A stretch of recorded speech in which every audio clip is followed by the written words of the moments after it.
birthday today. Oh, nice. Well, good afternoon and welcome again to another edition of Stay at Home and Brew It. Yes, hello. I'm Brock Tornga. And I'm Jeff Perot. And before we get too much into this, we have something very special today. We just found out that it is Brock's mom's birthday. Yeah, happy birthday, Mom. I love you. So Happy birthday. So happy birthday to Brock's mom. But today we're going to talk about some of the advantages and disadvantages of different fermenters. And as you'd walk into the store, which will be happening soon, we're going to be opening up here before you know it. You'll notice one of the things is you start Hopefully seeing, happening soon, right? yes, hopefully. Yes. And so one of the things you'll notice is we've got a lot of fermenters of various kinds, shapes, and sizes, and made of different materials. And a lot of times, as someone comes in brand new to brewing, you're not exactly sure what to get or what to start with. Sure. I just started brewing. I don't even know what I'm going to do this into. I know that I want to do it, though. Correct. So, as something like that happens, as well, we got to talk about, maybe doing some easy stuff first. You don't want somebody to put out a whole lot of money just to, get started in the hobby if they may or may not like it. Plus, if you suddenly outlay hundreds and hundreds of dollars, it can become a bit frustrating when you maybe have a batch that didn't turn out exactly like you wanted. Sure. Because one of the first things we do as brewers and home brewers is we blame other stuff rather than ourselves. Absolutely. Because it has to be the product, right? It absolutely could not be me. It's something that I did wrong or somewhere in my process. It has to be the product. Exactly. And, it would be great, and everything would be fine if you were to put Girillo in your beer. It is today's episode is sponsored by Girillo. Girillo, and it is a wonderful hop. It goes with so many styles, Jeff. Many. I cannot comment enough how much I love this Girillo hop. So, Girillo. But one of the things which can happen is, you start out, and a lot of times we start out, actually I remember starting out with buckets. Yeah, the first thing that I ever had was buckets too. I bought my homebrew kit, was those True Blue. I'm not sure where they came from. Actually, I think I had those buckets. Might have even have been, it was before Stubby was even around here. The store was open. Okay. And I think Performance Propane offered some yeah. things. I bought my original buckets over there from them. Okay. Yeah, and I still have some of those buckets. I use them for blow-off buckets now instead of fermenters because they were starting to get pretty nasty. But yeah, anyway. That can happen. And so, we're, a lot of times we start out with buckets. I actually start out with buckets. Hey, and there's nothing wrong with that. For $11.95, get you a bucket, and then a couple bucks more, you get you a lid, and you've got a fermenter, Exactly, and it's an inexpensive way to start with your first fermenter. Now, we also will look at, we're going to take a glance at some of that as well as looking at, glass. A lot of people use glass carboys. We'll look at the newer, but still, not completely new. They've been around for a while. The PET kind of plastic containers, or carboys, and then also stainless steel. Now, one of the ones I remember starting out with a bucket and a 5-gallon carboy. And I remember on a 5-gallon carboy, I remember the thing I remember about it was that, it was real easy to clean. And I could get my carboy brush in there and scrub it really well to make sure if there was anything in there, I could get it out of there. But, and I also remember what I liked about it because my first beer I actually dry hopped. Okay. And I remember looking, and you could see everything kind of in there. Sure. See the hops in there and little bubbles kind of coming up. And I remember calling the homebrew store saying, I think there's something wrong with my beer. There's bubbles coming up in it. Yeah. I can't imagine. And they calmed me down. Let you know that's normal. It's okay. Yeah. And the beer turned out, it was the most spectacular beer ever. I have to ask you, was it a glass carboy you had? It was. So dry hopping in this glass carboy, did that pose any issues for you? It did. And that was a bit of a challenge because what I did was I was using whole leaf hops at the time. Oh, even worse. Exactly. So not that I'm saying whole leaf hops is bad. I'm just saying the size of the opening on this glass carboy, a little bit smaller. Oh yeah. And so that whole hop is a little larger. So I was trying to get them in there, and I first couple just went all everywhere, and then after that I decided and was like, well, I'm gonna sanitize my hands. So at the time I had one step, which I thought was the perfect sanitizer. And so I dipped my hands in one step, and then I started shoving hop cones into the top of the carboy. Okay. And I probably got about 98% of them in there. All So right. not too bad. Pretty good. Yeah, but then the problem is the dry hops, they expand. And suddenly when I, would siphon the beer out and everything, trying to get these goofy things out of here was not easy at all. So that was definitely a challenge. So with the glass carboys, one of the things I noticed as advantages to them, definitely, easy to scrub with a carboy brush. You can visually inspect what's going on in them, which is kind of nice during fermentation or during, dry hopping, secondary things like that. Yeah.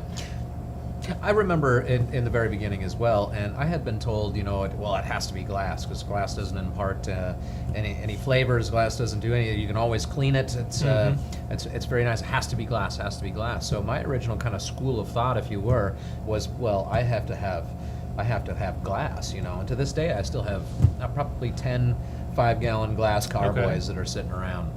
That I barely use ever unless I just absolutely need to have a vessel to secondary my beer in, or even primary in there with a smaller batch or something. Okay. But I would say if we're going to talk about advantages and disadvantages of the glass, I would say a major advantage is that yes, you can clean this very easily on the inside, and that carboy brush is never going to pit anything on the inside or cause any scratches where any microorganisms could get in there and start growing, that sort of thing. Correct, which is very nice, and it makes it, so you've got a lot of confidence in the fact that your beer is going into a vessel that, if you've sanitized well and it's been scrubbed out, it's going to be clean. You're not going to have anything off coming into your beer, and I mean it's very nice. I mean, much like you, I was diehard with glass, but one of the disadvantages I saw first, early on, is these things get heavy. Absolutely. Well, just without liquid in there. Yeah.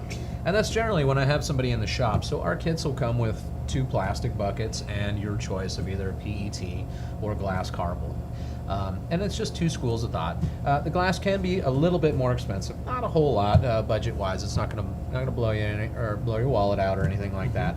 But it is very, very much a lot heavier, and we're talking about going, Jeff, and putting 5 gallons of liquid in here, which pints a pound the world around. So if we can add that into the weight of our glass carboy already.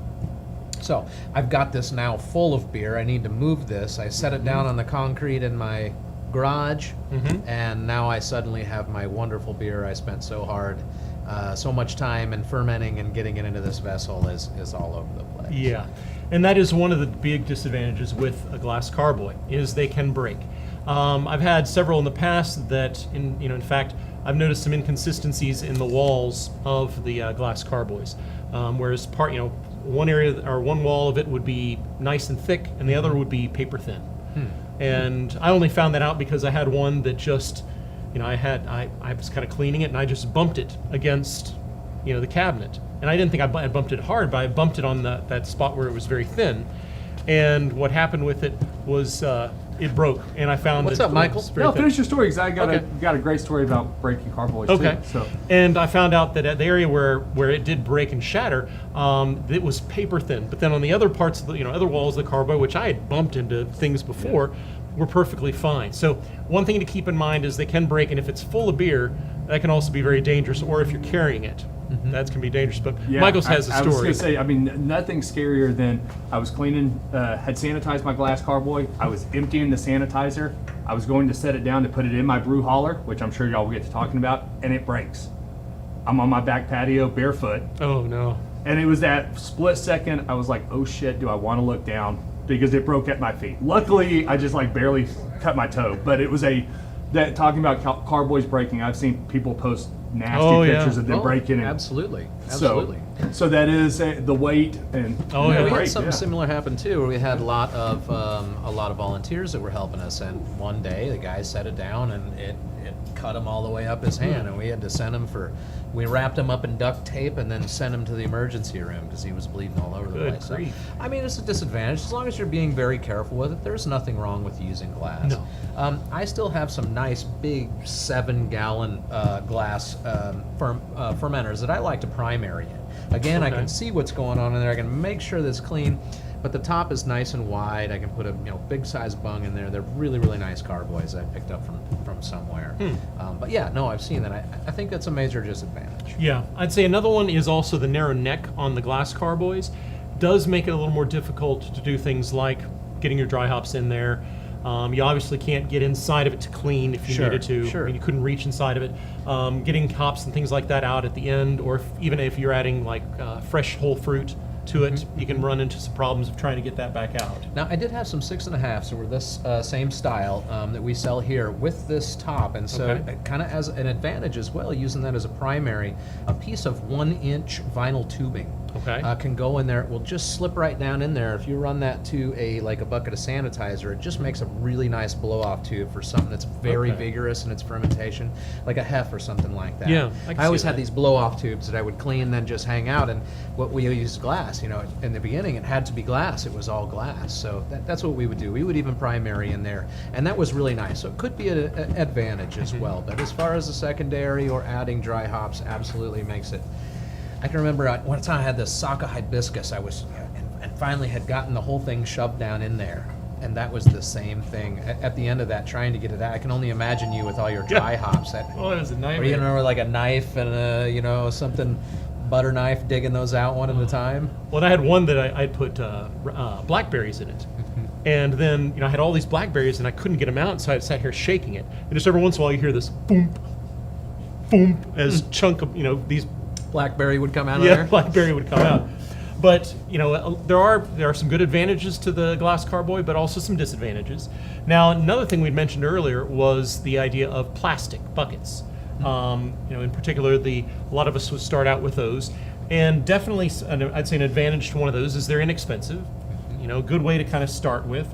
They're oftentimes easy to move because they'll come with a handle. So, you got an easy thing to grab a hold. They're not gonna break on you. Sure. I'd say also, that's what's nice is that they're easy to get inside to clean if there's something in there that's kind of stuck on. So those are pretty nice. Yeah, absolutely. If you wanted to go ahead and like I said, drop that big Saka hibiscus in there or something, you could just throw it right on in there, and that's not a problem. Fruit additions are made easy too. However, there are some disadvantages. Some disadvantages are it can become very difficult to remove the lid to check and see what's going on in your fermentation. And anytime you do that, you risk opening up to any sort of organisms in the air that could float into it. Dust particles or pet dander, anything like that can easily get inside your beer that way. Yeah, cause an infection. They can get pretty easily scraped or scratched on the inside if you're not careful when you're cleaning them. And if that happens, then bacteria or wild yeast, things like that, can hang out in those little bitty scrapes here and there, or pits, and cause you to have an infected beer. Yeah, you just have to be really careful whenever you clean it. I mean, it's really nice because you can get in there and you can clean a bucket really easy too. You can get out there with the hose or whatever, and as long as you're not using something that's real abrasive on the inside, and you're careful, you shouldn't end up with a whole lot of pits, anything like that. Now, I will ask you though. Sure. So I know that our buckets are PET plastic. Okay. And because I've had, can I just go get a bucket from Home Depot? And I do know that the plastic is a different kind of plastic. It's a little cheaper. It's not that food grade plastic that you need to have to ferment your beer in. So just want you to be careful if you're we're talking about plastic buckets, but we're also talking about food safe, food grade plastics here that are safe to ferment your beer in. Yeah. You don't want the bucket from Home Depot, although those are helpful. I've got a few Home Depot buckets I'll use to just throw things in and clean. For some sanitizer, absolutely, but I wouldn't use it for fermentation. No. I'd say one other disadvantage was I noticed sometimes on my buckets they would begin to get kind of an odor. They would retain some of the odors of previous beers, especially if I had a really highly hopped beer. Sure. And then sometimes you'd also find the insides would kind of begin to get discolored. Yellow a little bit. Yeah. And I would say if that starts to happen to your bucket, I mean, take $12, get you a new bucket. It's just not worth hanging on to that or risking the infection in your beer. Exactly. Off flavors, any sort of thing like that. You still use that bucket again for, you can use it for a blow-off bucket or, to toss your whatever in for storage. But and that's a nice thing about a bucket as well. Correct. Exactly. Now, the next thing we're looking at are these PET bottles. Now, these are kind of, these have come out in the last probably, 10 years? They came out within the last 10 years. I remember the first ones I saw were from a company called Better Bottle. I had the better bottles, yeah. And they were very, very thin. Yes. And I found that I always ended up with leaking at the bottom of them. And not after a lot of usage, too. You know, if you set it down on the concrete a few times or something like that, that cell wall on the bottom started to get really thin. Okay. But they were a PET plastic, and I had bought several and used several of those. Again, it was glass only at that time, right? So it's like somebody was trying to sell me on this, well, that can't be a plastic. Aren't I going to taste, what's going on in that plastic? But I've never had any off-taste or aromas from these. No. And like you were saying, I mean, this thing is so much more easy to get around just because of the sheer lightness compared to the glass. Correct. Now, it's still going to be heavy with, 5 gallons of liquid in here, but not near as heavy as that glass carboy is. And I will say that they've had a lot of improvements.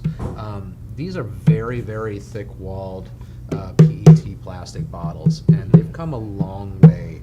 I recommend them to anybody. Yeah, I do too. These are really, really nice, and I will say, definite advantage with them is they're much more lightweight, they're durable, and then some actually, I've got one over here on the side because I didn't want to block Brock and myself, but some also, like the Fermonster, come with a huge wide mouth here that you can actually reach in, which makes it kind of nice to, one, if you had kind of a sponge or something like that, and you really wanted to kind of give a gentle rub on something. Absolutely. In fact, I primary all of my beers in these Fermonsters now. Okay.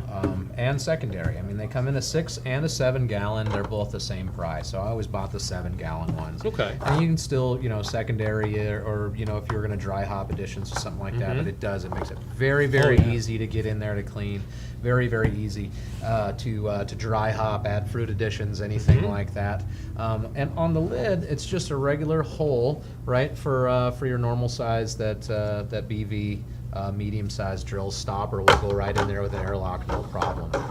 Now I will tell you, they make a little tool because when you put these lids on, they can get stuck pretty easy. Okay. They make a nice little tool. I've seen it. It's over here. I've always got one hanging on the wall because I got tired of Thanks, fighting Michael. these, especially a little bit of fermentation. You get some pressures in there and stuff like that, and if you wanted to.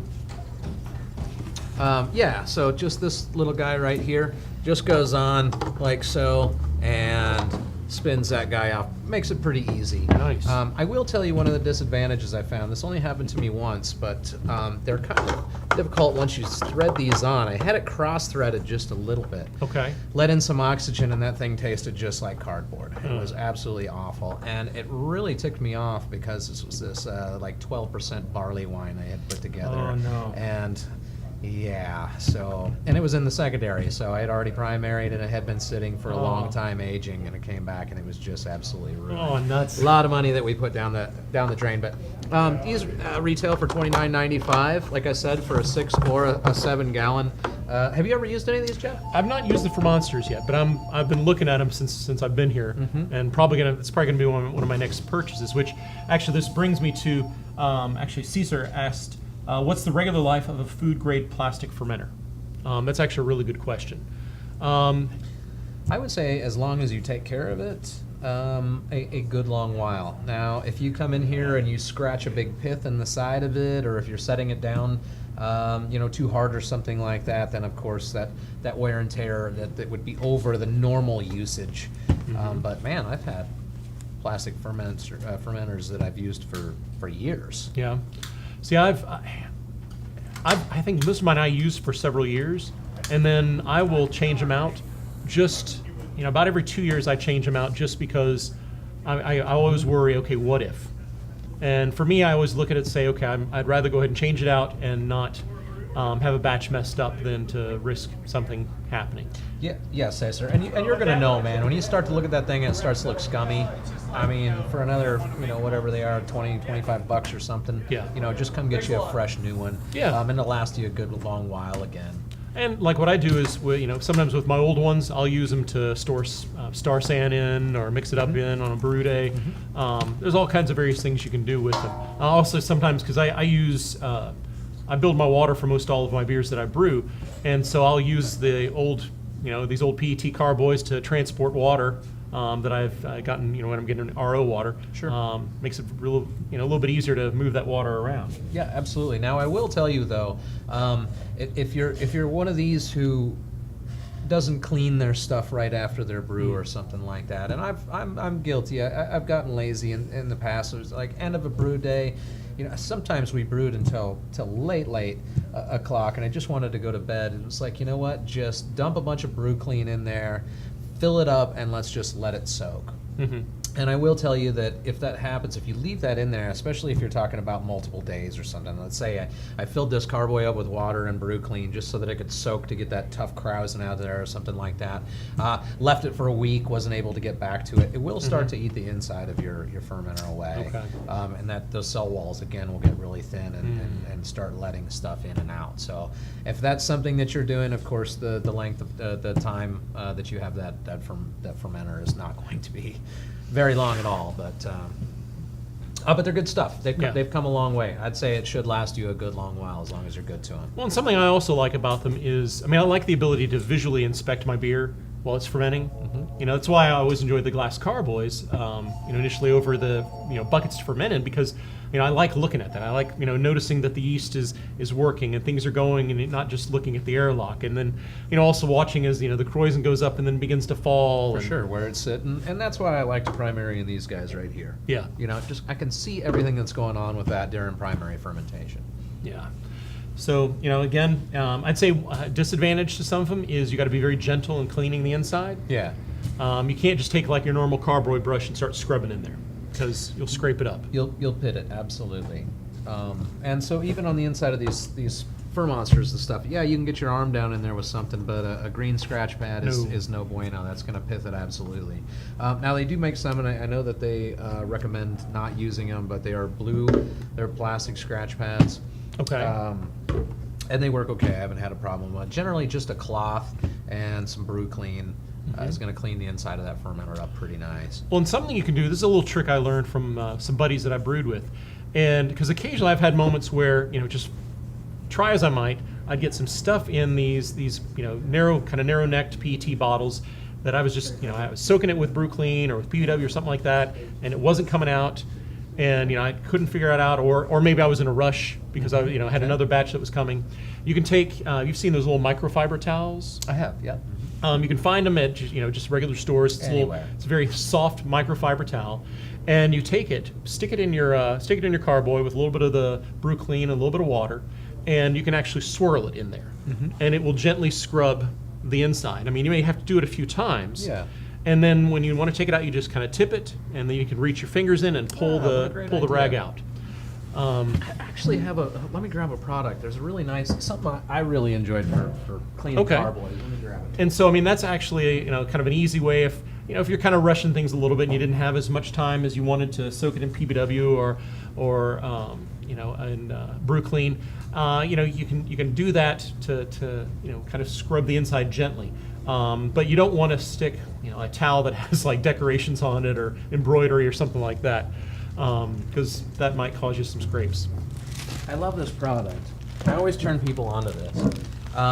It's a Clean Bottle Express is what they call it. It's just a carboy bottle brush, basically.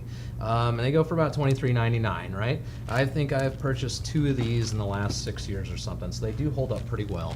And all it does is it attaches to your electric drill, and that can go right down inside of that bottle. It's just a whippoorwill. So I usually use like an ounce of brew clean and about a gallon of hot water in there. Oh, okay. And then just clean the heck out of it with this. You can transfer your brew clean into your next ferment or whatever and use it. It's also great on your corny kegs. Clean out your corny kegs works wonderfully for that. And doesn't scratch the inside? Doesn't scratch the inside. No, it's a nice piece of soft felt that's in there. Okay. And they hold up pretty well. Again, it has saved me so many headaches and trying to get that bottle brush in there to get that krausen out, that sort of thing. Where hey, a little bit of soak, a little bit of brew clean, and let the mechanic do it for you. It's really nice. I use them. I love them. I try to tell everybody about these. I'm not for sure. sure. I may have to give it a shot one of these days. Yeah, no, it really, really works well. Okay. And just, it goes right in the end of your electric drill. So. Okay. Yeah. Now, kind of going on to the next thing, which I think oftentimes as homebrewers, we see stainless steel stuff, And immediately we look and go, ooh, I need that. Well, who doesn't? Exactly. And then we see the price tag, and they're like, oh, maybe I don't need that. Are you referring to the Grainfather? True. Nice placement. Thanks.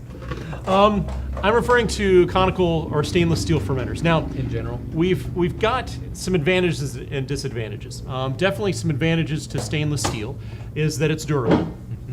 That you can, scrub the living daylights out of it and you're not going to scratch it. I mean, it would take quite a bit of work to scratch it.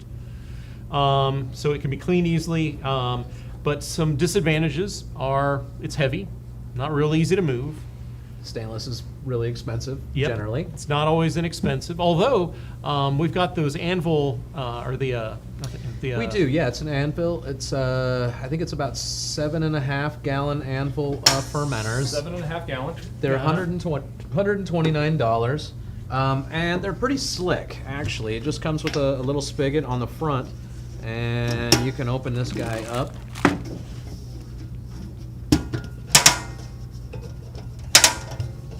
I don't know if you guys are able to see in here or not, but it's got a little concave bottom in there as well, with a little racking arm. So what's really nice is Nice. you can kind of twist this ball lock on the front, and it twists that racking arm up and down just a little bit, so you can get clear beer until you start to get into that truby thing. So you can Okay. actually you would primary and secondary in here, and that's another advantage too of our conicals, right? We don't ever have to move our beer out of there. Once it's in there, we can ferment in there for our primary and then secondary if we need some extra maturation time. And so, I mean, there's some definite advantages to using the conicals or using a stainless steel fermenter. The anvil is actually a kind of a nice way to get into it without spending a bundle. Because you start getting the ones like the Grainfather and the Blickman, which are both fantastic conicals and stainless steel fermenters, but they are not real inexpensive. No, they're not. But again, it's nice. They have a cone at the bottom in which all the trub and the dead yeast cells and stuff are down in there. That you can actually. What's nice about these ones in this design is you can actually dump that off, get it off of your beer, and then you can just mature your beer in there without any that shrub down in the bottom. So they're pretty slick. The Grainfather one is nice too because it's jacketed. They actually make a glycol unit that goes with this. Okay. So you can do your fermentation control right here. Dollar-wise, It's not cheap. You'll spend quite a bit of money. I mean, a lot more money than you would on a pound of Girillo. But this is true, which you could put in any old fermenter would Exactly. be just fine. So what a are we lot- talking on these? Were they like somewhere around $7.50, $7.99? Now I know on Father's Day they do run crazy specials. So Okay. that might be something if you're really Oh, interested nice. in some of the stainless products. So if some of you dads out there need to start hinting to your kids or to others in the family, maybe let them know that might be running on sale and that's something they can get you. Absolutely. Now, you know what? If you still want a conical, but you don't have the budget for these sorts of stainless things, there's another product, the what is it? The fast ferment conical. Oh, okay. And it's also that cone-shaped conical, and I've seen lots more and more people starting to pick those up, Jeff. I've never used one, but and those are the PT. here, I think Michael's Oh. going to grab us one here. Yeah, and it's 100% PET plastic as well. It's easier just to show you. See the box. It's got a again, it's got a wide mouth on the top of it here, so it's easy to get into. And then there's this bulb at the bottom here, so I think this is how you can dump your dead yeast cells and hot proteins and stuff. Correct. like Yeah. that. Basically, as you start fermentation, you open the valve, and as fermentation reaches a point to where you are nearing the end of it, you can cut it off, and you'll have all your yeast and trub and whatnot in the little ball, and you can pull it out and dump it. What are we retailing these for, Michael? You have an idea? Those run, I think, 79. Okay. Okay, that's not bad, and I think we have two sizes. I know we have a little bit smaller one. Actually, comes with the. Three sizes. Yeah. Do we? Yeah, we have the 7. This is a 7.9 gallon, I believe. We've got a 14 gallon and we've got a 3 gallon. And you can get a rack and a stand to go with it. So I've never used it myself, but hey, they're here. They're kind of neat. So it would be something if you're just getting into it. I think it's their big thing is it's really beginner friendly. Now I know that you can mount these on the wall. as Yes. well, and I've seen people do that, which is kind of cool. If you don't have a lot of space or something, you can. I've even seen people mount them in their fridge. Hey, Which- fantastic idea. Yeah, I mean, you had to kind of be careful, as you're putting it in there. But I have seen fridge-mounted versions of it. Yeah, that's a fantastic idea. It gives you that control over your fermentation in there. You could even log in there. Yeah, and Gene mentioned that actually those fast ferments are good for actually making wine. No, absolutely. In fact, I think that's originally what they were used for. I've seen a lot of winemakers come in and buy the fast ferment stuff. Okay. So. So that's also another option. I'd say also kind of another disadvantage to sometimes the stainless is it becomes difficult to move. Whereas, with the PET plastics or even the glass carboys or the buckets, if you need to move things around in your fermentation fridge or your area, it's a little bit easier to move than the stainless, which is definitely more weight. It's kind of like a permanent fixture, maybe. Yeah, yeah. But again, I think a lot of it comes down to personal preference, as well as what your budget is. And, a lot of us, are, have, certain budgets we need to keep within. And so, keep what's, within, what's within your budget. Sometimes you want to be able to save up for something, and maybe you want to get the glycol jacketed conical grainfather fermenter. Yeah, for sure, for sure. I saw that Matt Morris is watching there. He Ah. probably knows a thing or two about some stainless conicals. Oh, yeah, I think Matt's seen a stainless conical or two. Probably so, absolutely. And Joshua, thanks for the shout out, man. We appreciate you watching.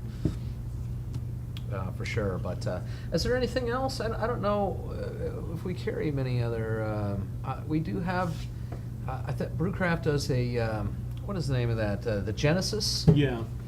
Which is kind of a neat fermenter as well. And we do carry this one. What's nice about this one is it's got some great big handles on the top.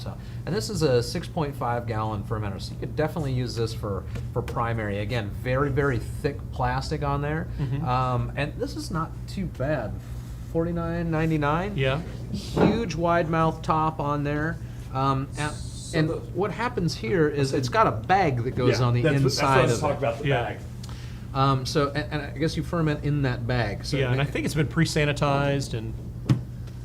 Yeah, I've never used it myself, but I've sold several of them, and it looks like a neat deal. It might be something to check into or research on your own. Okay. All right. Well, let's see. I don't think we have any other questions, do we? No, I think we're good. All right. I see that Jean is a top fan. Oh, That's That's awesome. big. She's done her work there. she has. Jean's awesome. She is. So I think we should probably just move on, and we want to thank you guys for everything that you've done here for us. Keep the orders rolling. If you know anybody that wants to get into home brewing, or you yourself want to, or have any questions, you can be free to call either myself, Jeff, or anybody at the shop here. Really, we're all brewers and have done it for quite some time. Yes. And for those of you who want to know, tomorrow's episode is going to be on blonde ales. We're going to do a style highlight on A style highlight? or style spotlight, perhaps. Our style spotlight highlight. Yeah. You could make a Girillo blonde. Yeah, Let me see those hops again. okay. I almost want to just tear into this and smell these hops because they're so good. I can understand. I mean, Girillo is a good sponsor of Stay at Home and Brew It. 13.2 alpha acid. You could use that as a bittering, huh? Good indeed. And then, of course, the aroma. You could like very, very late addition this hop as well. Oh, you can. You can get some interesting fruit aromas coming out of it. So we would like to say thank you again for y'all for spending your time with us, for watching, for your orders, for all of that.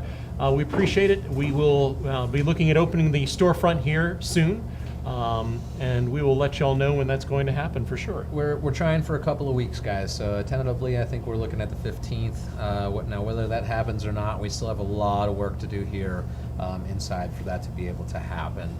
But we can't wait to open it up for all of you guys again. See your faces, try your beers. Indeed. So again, thank you very much for everything. So y'all stay safe.